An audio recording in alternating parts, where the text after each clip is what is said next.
नमस्कार दोस्तों। आज मैं आपको सुनाने जा रहा हूँ एक ऐसी कहानी जहाँ धुंध सिर्फ हवा में नहीं बल्कि डर में घुली हुई है। जहाँ रात होते ही घाट पर कुछ ऐसा होता है जो किसी इंसान ने अपनी आंखों से देखा तो है पर किसी ने बताया नहीं।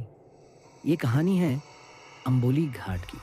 महाराष्ट्र के सिंधुदुर्ग जिले में बसा हरा भरा खूबसूरत अंबोली घाट।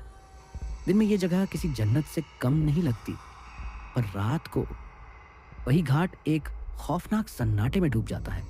लोग कहते हैं रात में यहाँ किसी और की मौजूदगी महसूस होती है। कभी किसी औरत की चीख तो कभी किसी बच्चे के रोने की आवाज। कोई नहीं जानता कि ये कौन है, पर सब डरते हैं उनसे। चार दोस्त, संदीप, अमोल, जय और पवन, कॉलेज के दोस्त, वीकेंड पर घूमने का प्लान बनाया। चलो अंबोली चलते हैं, थोड़ा नेचर, थोड़ा मजा। सुबह गाड़ी निकाली, म्यूजिक चालू किया, सब हंसते हुए निकल पड़े। लेकिन गांव के पास पहुंचते ही एक बुजुर्ग आदमी ने रास्ता रोका। बेटा, रात में घाट पर मत रुकना, संदीप ने हंसकर कहा। अरे बाबा, अब भूत प्रेत का जमाना नहीं। वो बूढ़ा सिर्फ मुस्कुराया और धीरे से बोला, कभी कभी जो नहीं मानते वो सबसे पहले देख लेते हैं। दोपहर तक वे पहुंच गए। धबधबे, जंगल, ठंडी हवा, सब कुछ खूबसूरत। लेकिन शाम होते ही आसमान बदलने लगा। काले बादल और फिर अचानक मूसलाधार बारिश। गाड़ी के शीशे पर कुछ भी नहीं दिख रहा था। धुंध इतनी घनी कि हेडलाइट भी बेकार।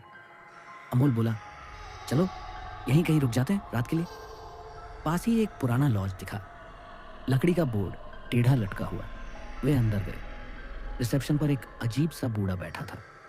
संदीप ने पूछा, रूम मिलेगा?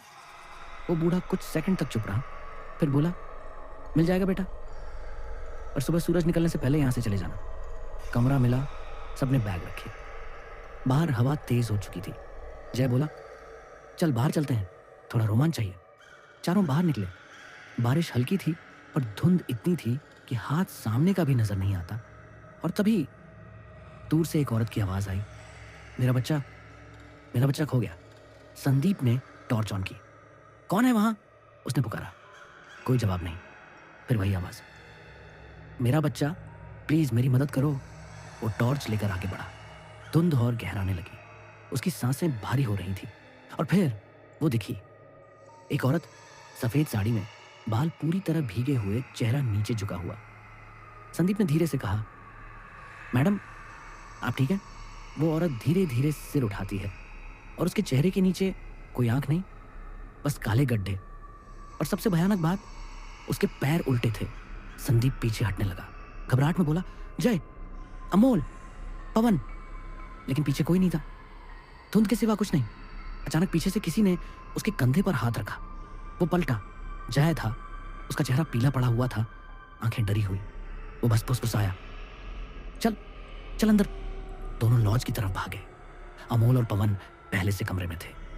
उनके चेहरों पर भी वही डर था। संदीप ने कहा, तुम लोगों ने भी देखा? अमोल कुछ नहीं बोला, बस खिड़की की तरफ इशारा किया। संदीप ने धीरे धीरे पर्दे हटाए और बाहर धुंध में वही औरत खड़ी थी। उसके हाथ में अब एक बच्चा था, फेंट बेबी क्राइंग साउंड। पवन ने जल्दी से पर्दे बंद किए। जय बोला, भ्रम होगा, डर मत। तभी अचानक लाइट चली गई। कमरा अंधेरे में डूब गया। संदीप ने मोबाइल की टॉर्च ऑन की। 4 लोग कमरे में थे, लेकिन दीवार पर 5 परछाइयां दिख रही थी। सभी के शरीर से पसीना बहने लगा। वो 5वीं परछाई धीरे धीरे हिली और फिर सिर घुमाकर उनकी तरफ देखने लगी। मेरा बच्चा? संदीप का फोन हाथ से गिर गया। तभी दरवाजे पर किसी ने जोर से दस्तक दी। धाम धाम धाम। जय ने डरते हुए दरवाजा खोला।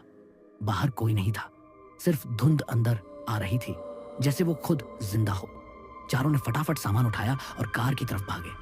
रात के 2:30 बज चुके थे। सड़क सुनसान थी। कार चलाते हुए संदीप का हाथ कांप रहा था। वो मोड़ पर पहुंचे ही थे कि सामने सड़क के बीचों बीच वही औरत खड़ी थी, हाथ में वही बच्चा। बच्चे की आंखें लाल चमकती हुई। कार रुक गई।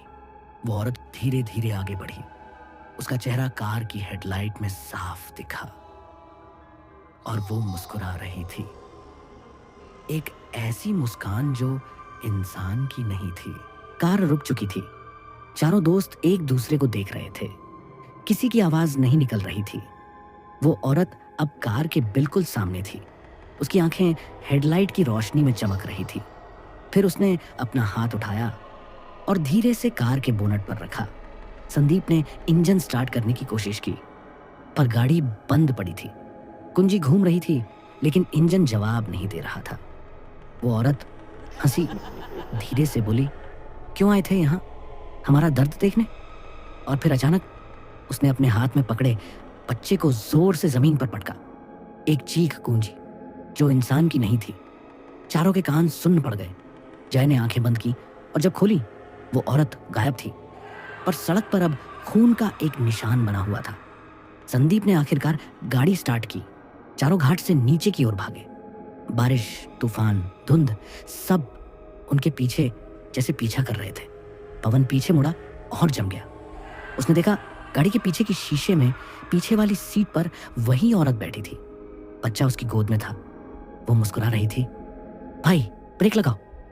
संदीप ने जैसे ही ब्रेक दबाया, गाड़ी फिसल गई और सड़क के किनारे पेड़ से जा टकराई। कुछ सेकंड बस सन्नाटा। बारिश थम गई। सिर्फ इंजन से उठती भाप और टूटे शीशे पर गिरती पानी की बूंदें। जय धीरे धीरे बाहर निकला। अमोल के सिर से खून बह रहा था। संदीप होश में था, पर कांप रहा था। पवन बेहोश पड़ा था। तभी रास्ते के बीचों बीच वो औरत फिर खड़ी थी, लेकिन अब उसके चेहरे पर गुस्सा नहीं था, सिर्फ दर्द।